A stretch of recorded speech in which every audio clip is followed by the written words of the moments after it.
हरिओम प्रिय दर्शकों, यदि आपकी तुला राशि या तुला लग्न है तो इस वीडियो को बहुत ध्यान से देखिएगा, समझिएगा। इस वीडियो में हम समझने वाले हैं शुक्र राशि परिवर्तन प्रभाव को। शुक्र अब अपना बड़ा ही महत्वपूर्ण परिवर्तन करने जा रहे हैं, क्योंकि शुक्र अब स्वयं की राशि वृषभ राशि में गोचर करेंगे।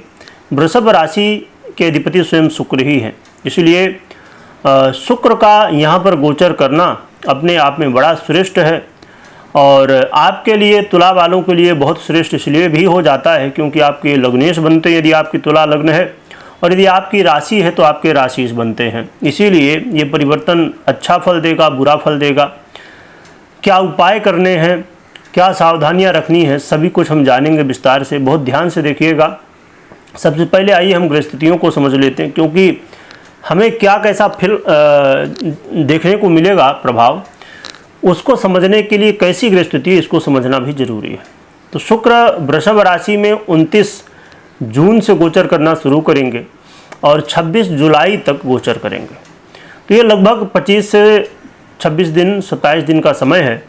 और इसमें शुक्र का जो गोचर काल है ये शनि से भी प्रभावित होगा, क्योंकि मीन राशि में गोचर करते हुए शनि शुक्र को अपनी दृष्टि से प्रभावित कर रहे हैं। शनि वो ग्रह हैं जो कि आपके लिए बहुत अच्छा फल देने वाले माने जाते हैं, आपके पंचमे से हैं। परंतु शनि की दृष्टि कहीं न कहीं उतना अच्छा प्रभाव नहीं देती है। शनि की दृष्टि कहीं न कहीं समस्याएं उत्पन्न करती है। तो कैसा प्रभाव रहेगा, क्योंकि इस समय वर्तमान में जब शुक्र वृषभ में गोचर करेंगे तो ये आपके लग्न और अष्टम के अधिपति हैं और आपके अष्टम भाव में ही ये गोचर भी करेंगे। शुक्र का गोचर काल 3 नक्षत्रों में होगा, कृतिका, रोहिणी और मृगशिरा। कृतिका जो कि सूर्य का नक्षत्र है, रोहिणी जो कि चंद्रमा का नक्षत्र है, मृगशिरा जो कि मंगल का नक्षत्र है। तो ये 3 नक्षत्र हैं। मंगल के नक्षत्र में शुक्र, ये 2 नक्षत्रों के यदि हिसाब से देखें तो मंगल के नक्षत्र में ज़्यादा अच्छा फल देने वाले माने जाते हैं। और शुक्र का प्रभाव जो है वो मध्य अवस्था से प्राप्त हुआ करता है, इसीलिए आपको धैर्य रखना होगा। ऐसा नहीं कि अब 29 तारीख को परिवर्तन होना तो भैया 29 तारीख को ही सब कुछ हो जाएगा। समय लगता है, कई बार ग्रह अंत में अपना फल देते हैं। शुक्र की जो स्थिति है तो वो फल अंत में मिलने की संभावनाएं ज़्यादा हैं। शुक्र का जो ये गोचर काल है, ये एक चीज़ और भी कि क्योंकि ये अष्टम भाव है, त्रिक भाव है, यहाँ पर ये होता है कि ग्रह बहुत अच्छे प्रभाव नहीं दिया करते, परंतु ये लगने से इनको यहाँ का दोष नहीं लगता है। इसीलिए शुक्र का जो प्रभाव है पूर्ण रूप से हमें देखने को मिलेगा। अष्टम भाव की वजह से जो कि भाव है वो तो कुछ न कुछ उसका प्रभाव होगा, पर उतना ज़्यादा शुक्र को प्रभाव नहीं देखा जाता। शुक्र का गोचर काल आपके जीवन में अचानक लाभ कराने वाला होगा। अचानक आपके जीवन में जो समस्याएं हैं उनके समाधान के लिए होगा। और यदि आप गुप्त रोगों से परेशान हैं, आए दिन समस्याएं बढ़ती जा रही हैं, रोग बढ़ता जा रहा है, तो ये समय ऐसा है कि गुप्त रोगों से आपको धीरे धीरे यहाँ पर रिलीफ मिलेगा, मुक्ति मिलेगी। और यदि आप अपने जीवन में चाहते हैं कि आप कुछ बड़ा करें, तो बड़ा करने के लिए ज़रूरी है कि आप सही निर्णय लें, बड़े निर्णय लें।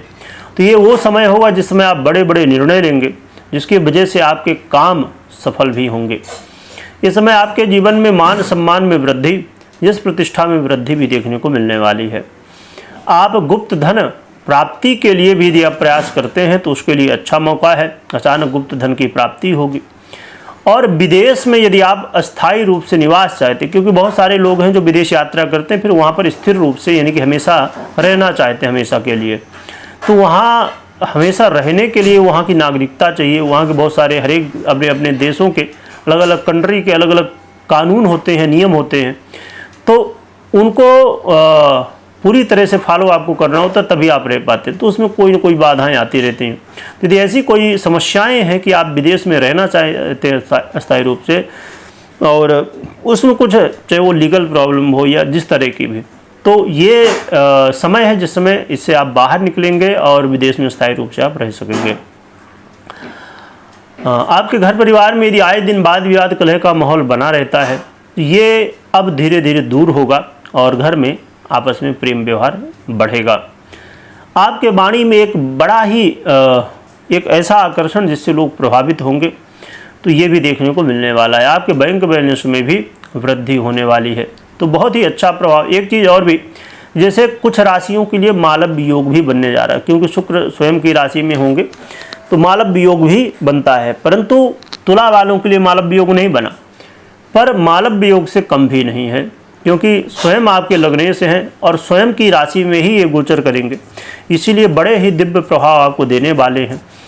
तो इसीलिए आप अपने जीवन में ये समय को बहुत अच्छे से यूज करिए, क्योंकि जब व्यक्ति का आत्म विकास होता है वो सबसे बड़ा विकास होता है। इसमें आपका स्वयं का विकास, आपके साहस में वृद्धि और स्वयं का निरीक्षण भी आप बहुत अच्छे से भी कर पाएंगे। तो ये अपने आप में बहुत बड़ी बात हुआ करती है, जो कि सुनने में अब हमें ये लगे कि भैया पैसे का लाभ मिलेगा, हमें घर मिलेगा, गाड़ी मिलेगा, ये देखने में लगता है कि बहुत अच्छा है।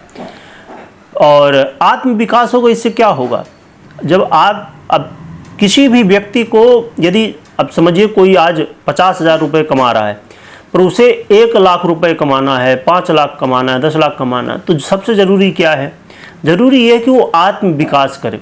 यानी कि जब आपके अंदर की काबिलियत बढ़ती है तो आप ज़्यादा पैसा कमा पाते हैं, ज़्यादा ग्रोथ कर पाते हैं। जब तक खुद का विकास नहीं आप कर पाएंगे, आत्मनिरीक्षण नहीं कर पाएंगे, तो आप किसी भी क्षेत्र में सक्सेस प्राप्त नहीं कर सकते। अब समझिए कि अब आप फिल्म इंडस्ट्री में हैं, तो आपको खुद के ऊपर काम करना है। ये किसी भी इंडस्ट्री में आप हों, तो जितना ज़्यादा आप खुद के ऊपर काम करेंगे उतना ही आप ग्रोथ कर पाएंगे। तो ये सबसे ज़रूरी है। इस समय शुक्र ये चीज़ आपके साथ शुक्र के प्रभाव से देखने को मिलेगा। ये बहुत अच्छी बात है और सबसे बड़ा लाभ ये रहने वाला है। क्या उपाय करना चाहिए, तो उपाय के रूप में आप माँ लक्ष्मी की आराधना करिए, परंतु भगवान विष्णु के साथ में करिए, तो आपके जीवन में अच्छे फल देखने को मिलेंगे। इसके अलावा आप हमेशा इस बात का ध्यान रखिए कि कभी भी कोई भी निर्णय लेना है तो सबसे पहले अपनी पर्सनल कुंडली में क्या कैसी ग्रह स्थिति है ये सब देख लीजिए। यानी कि कुंडली का विश्लेषण कर लीजिए खुद, या तो करवाइए। इसके बाद ही कोई भी बड़ा निर्णय आपको लेना है तो कुंडली विश्लेषण के बाद ही निर्णय लेना चाहिए। तो इन चीज़ों का बहुत ध्यान रखिए। और एक बात ये कि शनि की जो दृष्टि है, तो शनि की दृष्टि कहीं ना कहीं जो कि आपके ये हैं पंचमें से हैं, तो ज़्यादा बुरा प्रभाव तो नहीं दिखेगा, परंतु शनि की दृष्टि अपने आप में समस्याएं देती है। तो आपको सतर्क जरूर रहना है। आप कोई गाड़ी वाहन चला रहे हों तो उस समय सतर्क रहिए और भयभीत नहीं होना है। और इस चीज़ का भी ध्यान रखना है कि मेहनत से पीछे नहीं होना है। यदि मेहनत से पीछे होंगे तो शनि है, शनि फिर अपना बुरा प्रभाव देना शुरू करते हैं। तो इसीलिए कर्म से पीछे आपको बिल्कुल भी नहीं हटना है और खूब मेहनत करनी है, क्योंकि जहाँ शनि का प्रभाव आ जाए तो ये समझ लीजिए कि वो चाहते हैं कि भैया कर्म करो और सही कर्म करो। शनि कर्म फलदाता है, वो कर्म करवाना चाहते हैं, तो आपको कर्म करने की आवश्यकता होगी। इस चीज़ का जरूर ध्यान रखिएगा। वीडियो देखने के लिए बहुत बहुत धन्यवाद।